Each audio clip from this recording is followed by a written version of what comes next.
নমস্কার বন্ধুরা, রান্নাবান্না চ্যানেলের নতুন ব্লগে আপনাদের সকলকে স্বাগত জানাই। এটা কিন্তু আমার চ্যানেলের প্রথম ব্লগ। আর আজকে প্রথম ব্লগেই কিন্তু আমি তোমাদের সাথে শেয়ার করব ফ্রাইড রাইস আর চিলি পনির। আসলে বাচ্চা কাচ্চারা মাঝে মধ্যে ভীষণ জেদ করে এসব ভালো মন্দ খাওয়ার জন্য, তো সেই কারণে আমি আমার ভাতিদেরকে আজকে এই রান্নাটা করে খাওয়ালাম। তো বাড়িতেই মানে চাল ছিল আর কি, যেই চাল ছিল সেই চাল দিয়ে আর কি করে খাইয়েছি। এক্সট্রা করে আমি আর ফ্রাইড রাইসের জন্য কোনো চাল আনতে বলিনি দাদাকে। তো দেখতেই পাচ্ছ, ফার্স্টে কিন্তু কড়াইয়ে আমি তেল ছেড়েছিলাম, সাদা তেলের সাথে একটুখানি সরষের তেলও দিয়েছিলাম, যেহেতু সাদা তেলটা কম ছিল সেই কারণে। তারপর একটুখানি তেজপাতা, দারচিনি, এলাচ, লবঙ্গ দিয়ে একটুখানি ভাজার পরে দিয়ে দিলাম গাজর।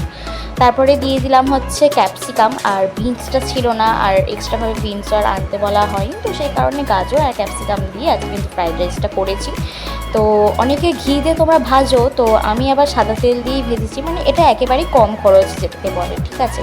তারপরে দিয়ে দিলাম কাজু বাদাম, বাড়িতে যতটুকু কাজু বাদাম ছিল সেটুকু দিয়েই কিন্তু করেছি। তারপরে পরিমাণ মতন লবণ দিয়ে দিয়েছিলাম।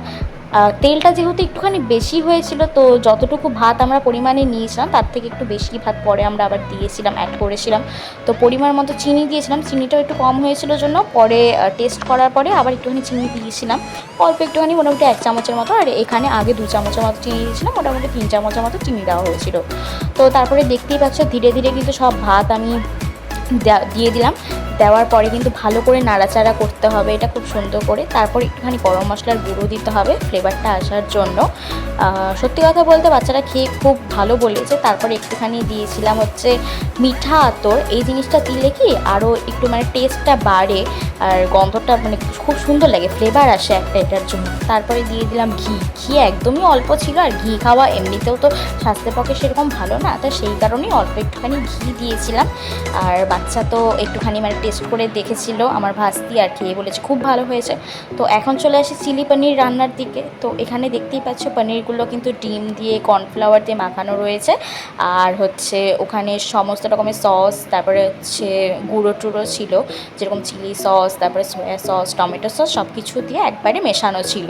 তারপরে দেখতেই পাচ্ছ কড়াইয়ে আমি কি সরষের তেল দিয়েছিলাম পনিরগুলো সব ভাজার জন্য। তো একে একে সব পনির আমি কড়াই তেলে কিন্তু ছেড়েও দিয়েছি ভাজা ভাজা হওয়ার জন্য।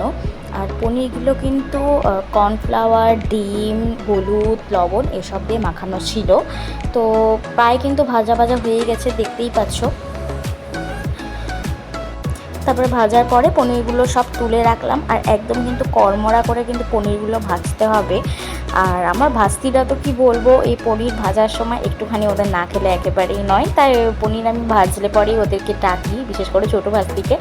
তারপর ওই পনির ভাজা তেলের মধ্যে আমি একটুখানি সাদা জিরা দিয়ে দিলাম ভাজা ভাজা হওয়ার জন্য, ফোড়নের জন্য। তারপরে দিলাম কিন্তু ক্যাপসিকাম আর কিউব করে কেটে রাখা পেঁয়াজ, যেটা ছাড়া কিন্তু চিলি পনির করা একেবারেই অসম্ভব একটা ব্যাপার। তো সাথে একটুখানি রসুন কুচিও দিতে হবে এটার মধ্যে। তো এটা দেওয়ার পরে আমি ভালো করে নাড়াচাড়া করে নিচ্ছি এটাকে। তারপরে রসুনগুলো দিয়ে দিয়েছিলাম। তারপরে এখানে গুলিয়ে রাখা সব রকমের মশলা, যেরকম গরম মশলার গুঁড়ো, তারপরে হচ্ছে একটুখানি মিট মশলাও আমি দিয়েছিলাম, যাতে মানে গন্ধটা আর খেতে আরও ভালো হয় সেই জন্য। তো তারপরে দিয়েছিলাম হচ্ছে গরম মশলার গুঁড়ো, জিরার গুঁড়ো, এই সমস্ত কিছু দিয়ে কিন্তু গুলিয়ে রেখেছিলাম। তারপরে সেটা আমি দিয়ে দিলাম। তারপরে দিয়েছিলাম হচ্ছে ওই পনিরগুলো যেটার সাথে মাখানো ছিল আর কি, ডিম, তারপরে কর্নফ্লাওয়ার, ময়দা, সেটা একটুখানি ছিল থালাতে, সেটাও আমি আবার এটার মধ্যে দিয়ে দিলাম ভাজা মশলাটা, মানে ভাজা সবজিটার মধ্যে। তারপরে আবার একটুখানি ভালো করে নাড়িয়ে চাড়িয়ে নিতে হবে।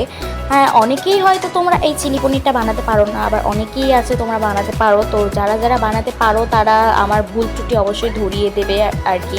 আর যারা যারা বানাতে পারো না তারাও কিন্তু আমারটা দেখে ট্রাই করতে পারো। তো একটুখানি নিজের মুখটাও দেখিয়ে দিলাম, আর সাথে দিদির মুখটাও দেখিয়ে দিলাম। তো তারপরে কিন্তু এটার মধ্যে দিয়ে, এটা কষানোর পরে দিয়ে